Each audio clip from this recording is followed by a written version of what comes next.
right, Crawl Spacers, we are here with artist extraordinaire Rick Leonardi at Wizard World Austin. And Rick, how did you get into Marvel Comics? As a reader or as a creator and as a reader? What was your gateway into the Marvel Universe? Gateway was when I was small. I think the first Marvel comic I saw was this is going back a ways. This is back when Doctor Strange and Nick Fury shared a book. In that old days, they couldn't carry their own titles. They had to share a title. I forget what it was called. Tales of Mystery or something like that. And I remember the Doctor Strange episode was drawn by Steve Ditko. And Doctor Strange and Dormammu were dueling with the pincers of power. Dr. Strange was winning until Baron Mordo stabbed him in the back with a magic spell. But was Dormammu pleased about that? No, he was not. He was upset because he wanted to beat Doctor Strange fair and square.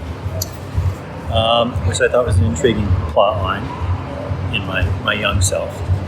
The other half of the book was Nick Fury, and he was having a hard time with Yellow Claw. Yes. And Yellow Claw had him in some diabolical device, and things didn't look good for him at all. But that was my first Marvel comic, and I liked it a lot. Excellent. So then flash forward to 1980. I'm freshly out of school. I want to work in comics, always have. So my bright idea was to write a story. It was a Spider-Man story in which he died and saw the ghost of Gwen Stacy in that kind of interval before the bright light, before the tunnel. Yeah. Sees Gwen Stacy, and they have a chat. So I wrote that, and I penciled it, and then I inked it myself, and then I put word balloons and text all over it.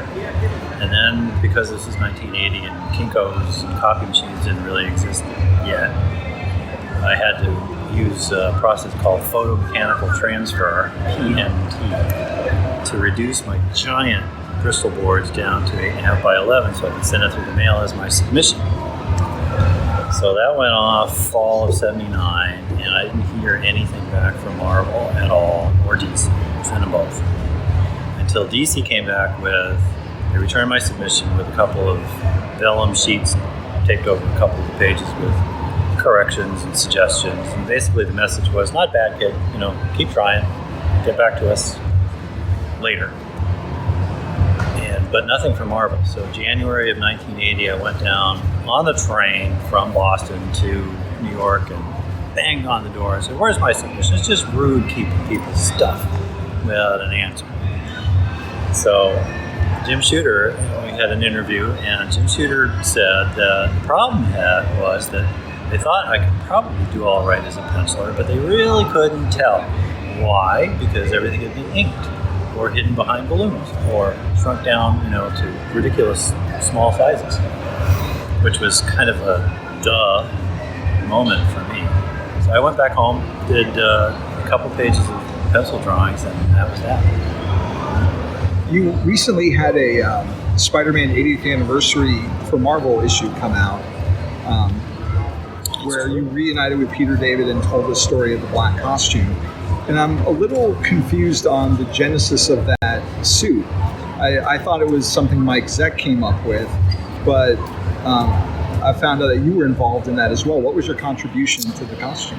Okay, well, the story, as I understand it, is the original conceit, the idea of a costume change for Spider-Man, Peter Parker, and a change to a costume that was largely black, was something that Randy Schueller, fan Randy Schueller, came up with in response to a plot writing contest that Marvel was running at the time. He won the contest with his story in which Peter Parker's costume was lost in a fiery accident, and Reed Richards replaced it, I guess, with a scientifically upgraded black costume.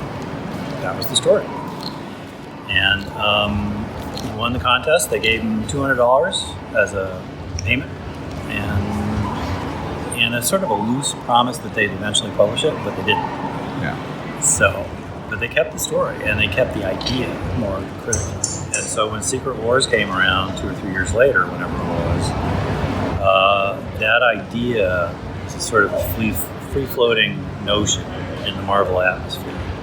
Costume change, black. Costume change, black. And that's what happened in Secret Wars. Mike Zeck came up with a very first sketch, which was a very hasty, waist-up shot of Spider-Man, black figure with a Spidey thing and jagged, leggy things. And then Jim Shooter handed that to me and said, "Can you clean this up, tweak it, and then give us a front, back, and sides 3D for everybody to use as a technical guide?" So, I mean, my contribution was basically to spread the legs so you could see them distinctly. I added a joint because it's a little more spidery, and maybe I did the things on the back of the arm, back of the hands. That was about it. So, skipping forward to 1992, you joined Peter David in launching Spider-Man 2099. True that. What was the genesis for Miguel's costume? Well, all the teams for the 2099 initial universe, so 4 teams, were invited to go to a secret off-site location. It was a conference room in a hotel in New York. We sat around and talked about what the world of 2099 was going to be like. What technologies were in, what technologies were out, that sort of thing. And sitting sidebar with Peter David and discussing our character, which was the Spider-Man character, he said that the character is going to be Miguel O'Hara, so mixed ethnicity, some Mexican, some Irish. And he wanted, therefore, the costume to be something left over from Miguel's last visit to the Dia de los Muertos in wherever. And so that meant to me that naturally we had to have some sort of skull, some sort of death's head thing on it, because that's what the Dia de los Muertos is all about. So you gotta have a skull. And then Peter said he wanted the character to be able to climb walls. So I said, with sticky stuff? And he said, no sticky stuff. So that leaves you with barbs on the fingers. So the very first drawing I did in that room on my sketch pad was a hand with little needles sticking out. Yeah. So then and I think that was about it. Then I went home and worked it up using what I had already had by way of experience with the black costume. 8 legs, blah, blah. Death's head on the front, on the chest. And I wanted to invert the blue-red situation of the original Spider-Man's costume. So that's why you get the black eyes and the red surround. I wanted to flip that. If you lay the mask down flat, supposedly it looks like a little bit like a spider. Yeah. You get the idea. Anyway, and so then I said, it's just a catsuit, total silhouette. We've got to break that up. So we get 2 fins off the forearms just to break up the contour. Then I thought, well, we discussed maglev roadways as being the chief transportation technology that day. But maglev is largely created by high voltage systems. That's hot. That's heat. Rising up between those super tall buildings, you're going to have updrafts. Well, what can you do with updrafts? You can glide on them. And anybody who's read Charlotte's Web knows the ending, right? Spoiler! The spiders all glide away on spun web. So that gives you the web cave. And that's basically the costume right there. It's suited. It really is tailored to It's tailored to that environment, that 2099 way of New York. So, where did you pull inspiration from for the city of New York?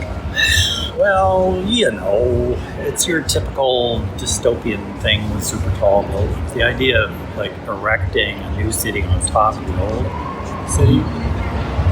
I don't know who came up with that, but it's really good. There's a lot of richness. lot of rich storytelling that can come from that notion.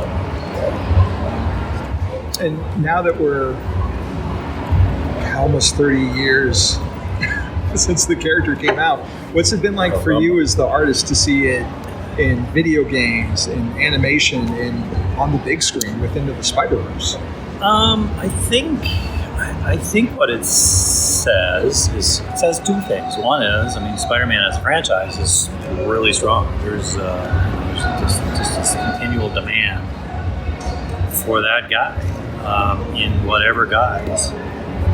And I think it also says that the initial conception of that costume, that science fiction approach, was worthwhile. It has legs. To keep going. It's curious when DC called last year and said, "How'd you like to do 6 issues of Batman Beyond?" Okay, what's Batman Beyond? So I Googled Batman Beyond and Google images in for Batman Beyond, and what you get is a lot of side by sides. You get a lot of Batman Beyond with Spider-Man 2099. I see where we're going with this. And circling back to something you mentioned, that story that you made of Spider-Man dying and seeing Gwen Stacy, there's an element of that in the issue you did with Ann Nocenti of Spider-Man 17, where he dies. We brainstormed that. Okay, so that came from your original idea then. Let's kill him. Let's just kill him. Oh, that's excellent. Yep. But the original idea of revisiting Gwen Stacy, even in ghostly form, that was an expression of my unhappiness with her being killed in the first place. Yeah. I read Spider-Man religiously up to issue 121 and cut him to it. I'm one of those guys who regards Jerry Conway as a man who killed Gwen Stacy. So in the controversial world that we live in, are you more of a Gwen Stacy man or a Mary Jane fan? Oh, Gwen. Yeah. All of them. Even Jen. How do you feel about the Earth 65 Gwen Stacy as Spider-Gwen? Now, have I been following that? Yeah. I confess I have not. Although what I've seen, particularly what Van Gaal's been doing, wow, it's great. It's it's a great look, and I've been looking at particularly at the Into the Spider-Verse movie posters with what they've been doing in terms of posing for Miles Morales. The really outflung, cast into the air kind of positions that the character's been getting into. Just really dynamic stuff. And I've been trying to, what's the right word? Catch, homage, steal, that stuff. So it's come full circle then. You've inspired their art, and now they're in turn inspiring you. And that's the way the world goes around, kids. Well, thank you very much for your time, sir. We really appreciate getting to chat with you today. It's my pleasure. Thank you.